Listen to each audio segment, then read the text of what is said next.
What is up, people? Welcome back to our channel Tech World.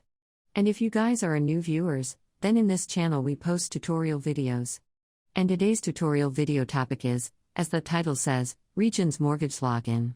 So basically Regions Mortgage is a website, which provides you mortgage for different stuff, depends on the type of mortgage you take.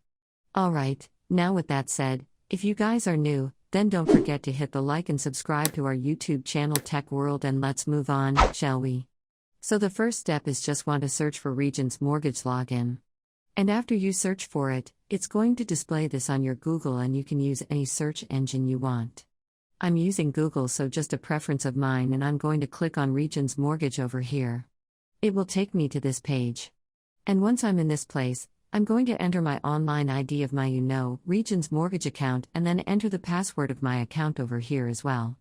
And then once I click on Login, I should be able to log in into my Regions Mortgage account and apply for a mortgage or see anything inside my account. Alright, with that said, I hope you guys understand, and don't forget to hit the like and subscribe to our YouTube channel Tech World. Bye bye everybody.